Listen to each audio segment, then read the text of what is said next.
Chapter 7, Meditation of Mental Culture, Bhavana. The Buddha said, O bhikkhus, there are two kinds of illness. What are those two? Physical illness and mental illness. There seem to be people who enjoy freedom from physical illness even for a year or two, even for 100 years or more. But, O bhikkhus, rare in this world are those who enjoy freedom from mental illness even for 1 moment, except those who are free from mental defilements, i.e., except arahants. 160. The Buddha's teaching, particularly his way of meditation, aims at producing a state of perfect mental health, equilibrium, and tranquility. It is unfortunate that hardly any other section of the Buddha teaching is so much misunderstood as meditation, both by Buddhists and non-Buddhists. The moment the word meditation is mentioned, one thinks of an escape from the daily activities of life, assuming a particular posture, like a statue in some cave or cell in a monastery, in some remote place cut off from society, and musing on, or being absorbed in, some kind of mystic or mysterious thought or trance. True Buddhist meditation does not mean this kind of escape at all. The Buddha's teaching on this subject was so wrongly, or so little understood, that in later times the way of meditation deteriorated and degenerated into a kind of ritual or ceremony almost technical in its routine. 161. Most people are interested in meditation or yoga in order to gain some spiritual or mystic powers like the third eye, which others do not possess. There was some time ago a Buddhist nun in India who was trying to develop a power to see through her ears, while she was still in the possession of the power of perfect eyesight. This kind of idea is nothing but spiritual perversion. It is always a question of desire, thirst for power. The word meditation is a very poor substitute for the original term Bhavana, which means culture or development, i.e., mental culture or mental development. The Buddhist Bhavana, properly speaking, is mental culture in the full sense of the term. It aims at cleansing the mind of impurities and disturbances, such as lustful desires, hatred, ill will, indolence, worries and restlessness, skeptical doubts, and cultivating such qualities as concentration, awareness, intelligence, will, energy, the analytical faculty, confidence, joy, tranquility, leading finally to the attainment of highest wisdom which sees the nature of things as they are, and realize the ultimate truth, nirvana. There are two forms of meditation. One is the development of mental concentration, samatha or samadhi, of one-pointedness of mind, sit-ekaggata, saket sit-ekgrut, by various methods prescribed in the texts, leading up to the highest mystic states such as the sphere of nothingness or the sphere of neither perception nor non-perception. All these mystic states, according to the Buddha, are mind-created, mind-produced, conditioned, sakata. 162. They have nothing to do with reality, truth, nirvana. This form of meditation existed before the Buddha. Hence it is not purely Buddhist, but it is not excluded from the field of Buddhist meditation. However, it is not essential for the realization of nirvana. The Buddha himself, before his enlightenment, studied these yogic practices under different teachers and attained to the highest mystic states, but he was not satisfied with them, because they did not give complete liberation, they did not give insight into the ultimate reality. He considered these mystic states only as happy living in this existence, dihadhamazukavira, or peaceful living, santavira, and nothing more. 163. He therefore discovered the other form of meditation known as vipassana, saket vipayan or vidaran, insight into the nature of things, leading to the complete liberation of mind, to the realization of the ultimate truth, nirvana. This is essentially Buddhist meditation, Buddhist mental culture. It is an analytical method based on mindfulness, awareness, vigilance, observation. It is impossible to do justice to such a vast subject in a few pages. However, an attempt is made here to give a very brief and rough idea of the true Buddhist meditation, mental culture, or mental development, in a practical way. The most important discourse ever given by the Buddha on mental development, meditation, is called the Satipatthana Sutta, the setting up of mindfulness, number 22 of the Dinghanikya, or number 10 of the Mahihaimanikya. This discourse is so highly venerated in tradition that it is regularly recited not only in Buddhist monasteries, but also in Buddhist homes with members of the family sitting round and listening with deep devotion. Very often bhikkhus recite this sutta by the bedside of a dying man to purify his last thoughts. The ways of meditation given in this discourse are not cut off from life, nor do they avoid life. On the contrary, they are all connected with our life, our daily activities, our sorrows and joys, our words and thoughts, our moral and intellectual occupations. The discourse is divided into 4 main sections. The first section deals with our body, kaya, the second with our feelings and sensations, vedana, the third with the wind, citta, and the fourth with various moral and intellectual subjects, dhamma. It should be clearly borne in mind that whatever the form of meditation may be, the essential thing is mindfulness or awareness, sati, attention or observation, anupassana. One of the most well-known, popular, and practical examples of meditation connected with the body is called the mindfulness or awareness of in and out breathing, anapasati. It is for this meditation only that a particular and definite posture is prescribed in the text. For other forms of meditation given in this sutta, you may sit, stand, walk, or lie down, as you like. But, for cultivating mindfulness of in and out breathing, one should sit, according to the text, cross-legged, keeping the body erect and mindfulness alert. But sitting cross-legged is not practical and easy for people of all countries, particularly for Westerners. Therefore, those who find it difficult to sit cross-legged may sit on a chair, keeping the body erect and mindfulness alert. It is very necessary for this exercise that the mediator should sit erect, but not stiff, his hands placed comfortably on his lap. Thus seated, you may close your eyes, or you may gaze at the tip of your nose, as it may be convenient to you. You breathe in and out all day and night, but you are never mindful of it, you never for a second concentrate your mind on it. Now you are going to do just this. Breathe in and out as usual, without any effort or strain. Now, bring your mind to concentrate on your breathing in and breathing out, let your mind watch and observe your breathing in and out, let your mind be aware and vigilant of your breathing in and out. When you breathe, you sometimes take deep breaths, sometimes not. This does not matter at all.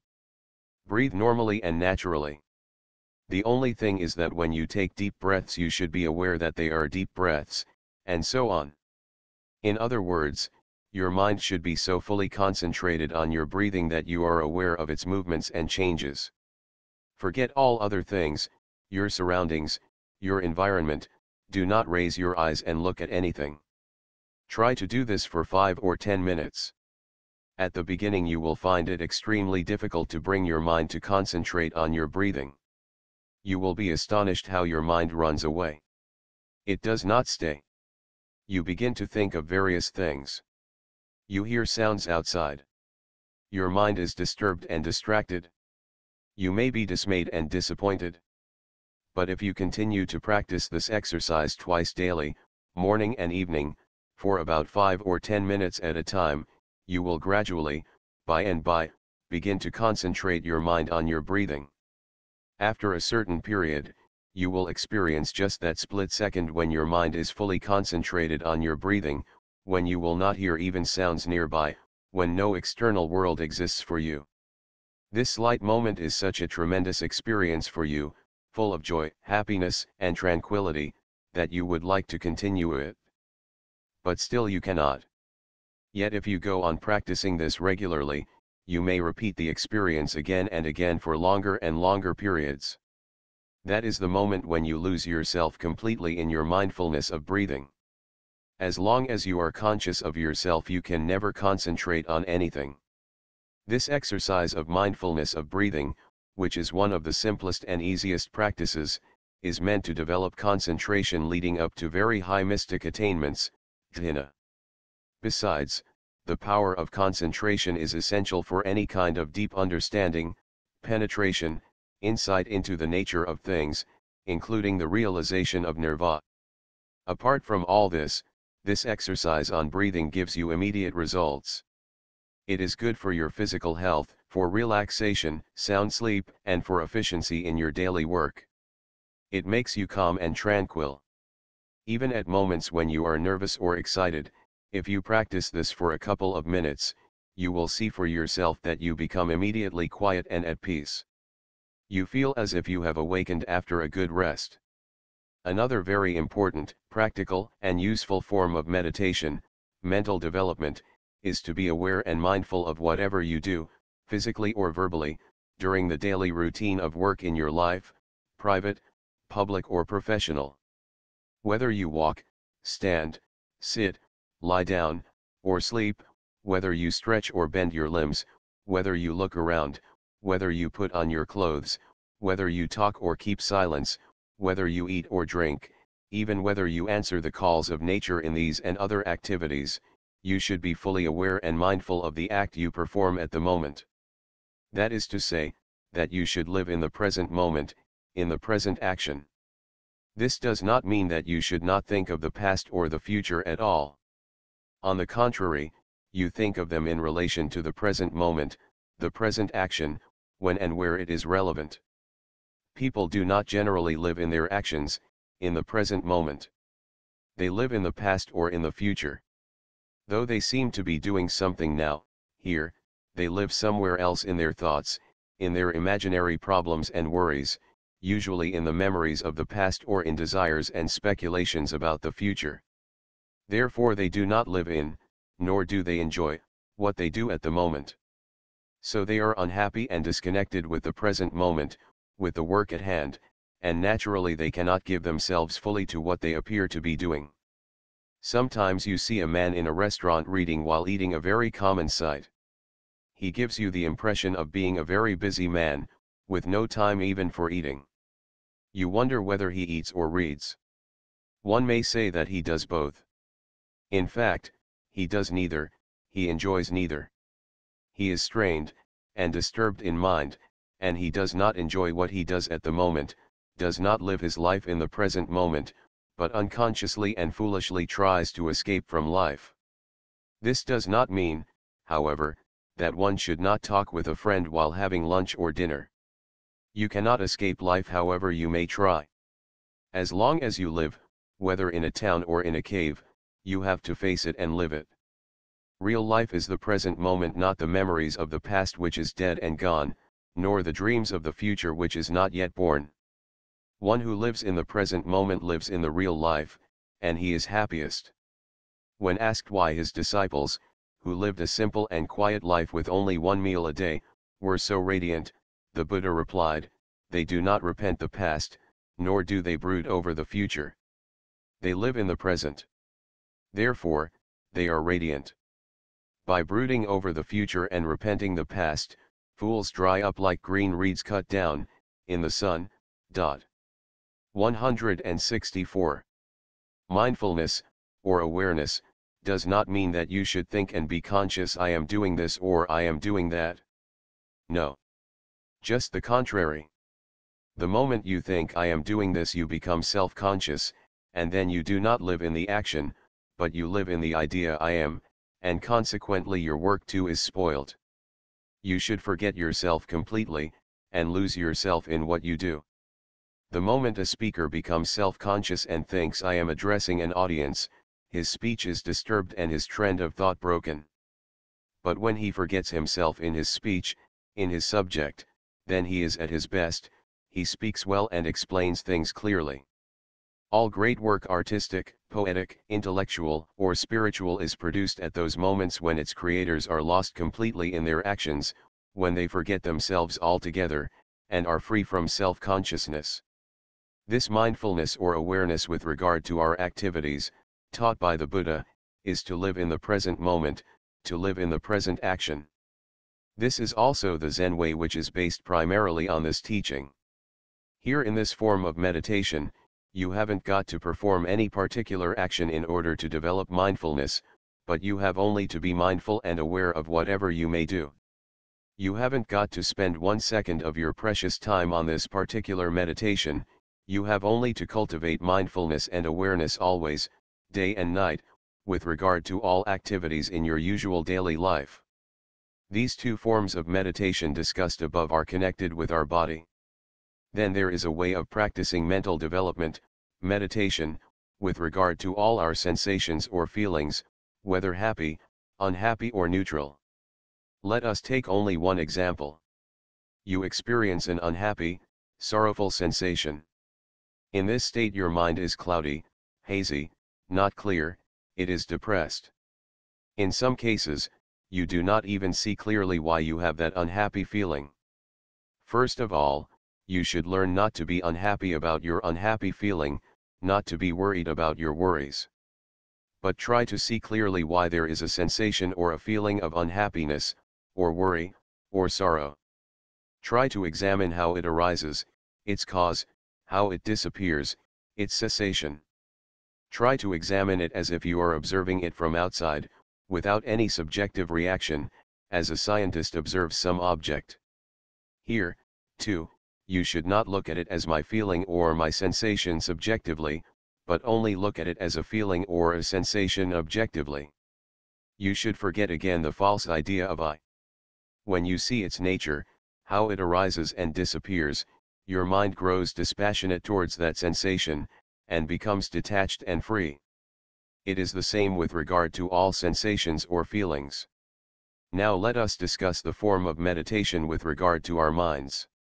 You should be fully aware of the fact whenever your mind is passionate or detached, whenever it is overpowered by hatred, ill will, jealousy, or is full of love, compassion, whenever it is deluded or has a clear and right understanding, and so on and so forth. We must admit that very often we are afraid or ashamed to look at our own minds. So we prefer to avoid it. One should be bold and sincere and look at one's own mind as one looks at one's face in a mirror. 165. Here is no attitude of criticizing or judging, or discriminating between right and wrong, or good and bad. It is simply observing, watching, examining. You are not a judge, but a scientist. When you observe your mind, and see its true nature clearly, you become dispassionate with regard to its emotions, sentiments, and states. Thus you become detached and free, so that you may see things as they are. Let us take one example. Say you are really angry, overpowered by anger, ill will, and hatred. It is curious, and paradoxical, that the man who is in anger is not really aware, not mindful that he is angry. The moment he becomes aware and mindful of that state of his mind, the moment he sees his anger, it becomes, as if it were, shy and ashamed, and begins to subside. You should examine its nature, how it arises, how it disappears. Here again it should be remembered that you should not think I am angry, or of my anger. You should only be aware and mindful of the state of an angry mind. You are only observing and examining an angry mind objectively. This should be the attitude with regard to all sentiments, emotions, and states of mind. Then there is a form of meditation on ethical, spiritual, and intellectual subjects. All our studies, reading, discussions, conversation, and deliberations on such subjects are included in this meditation. To read this book, and to think deeply about the subjects discussed in it, is a form of meditation. We have seen earlier 166 that the conversation between Khimeka and the group of monks was a form of meditation which led to the realization of nirvana. So, according to this form of meditation, you may study, think, and deliberate on the 5 hindrances, anvara, namely 1. Lustful desires, kamakanda. 2. Ill will, hatred or anger, vipta. 3. Torpor and languor, thnamita. 4. Restlessness and worry, udakakukaksa. 5. Skeptical doubts, visikich. These 5 are considered as hindrances to any kind of clear understanding, as a matter of fact, to any kind of progress. When one is overpowered by them and when one does not know how to get rid of them, then one cannot understand right and wrong, or good and bad. One may also meditate on the 7 factors of enlightenment, Bhaja Yoga. They are 1. Mindfulness, sati, i.e., to be aware and mindful in all activities and movements both physical and mental, as we discussed above. 2. Investigation and research into the various problems of doctrine, Dhammavikaya. Included here are all our religious, ethical, and philosophical studies, reading, researches, discussions, conversation, even attending lectures relating to such doctrinal subjects. 3. Energy, virya, to work with determination till the end. 4. Joy, the quality quite contrary to the pessimistic, gloomy, or melancholic attitude of mind. 5. Relaxation, pasadhi, of both body and mind. One should not be stiff physically or mentally. 6. Concentration, samdhi, as discussed above. 7. Equanimity, upek, i.e., to be able to face life in all its vicissitudes with calm of mind, tranquility, without disturbance. To cultivate these qualities, the most essential thing is a genuine wish, will, or inclination. Many other material and spiritual conditions conducive to the development of each quality are described in the texts. One may also meditate on such subjects as the 5 aggregates investigating the question what is a being, or what is it that is called I, or on the 4 noble truths, as we discussed above. Study and investigation of those subjects constitute this 4th form of meditation, which leads to the realization of ultimate truth. Apart from those we have discussed here, there are many other subjects of meditation, traditionally 40 in number, among which mention should be made particularly of the 4 sublime states, Brahmavira, 1, extending unlimited, universal love and goodwill, Met, to all living beings without any kind of discrimination, just as a mother loves her only child. 2.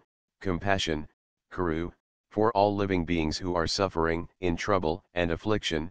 3. Sympathetic joy, Mudit, in others' success, welfare, and happiness. And 4. Equanimity, Upek, in all vicissitudes of life.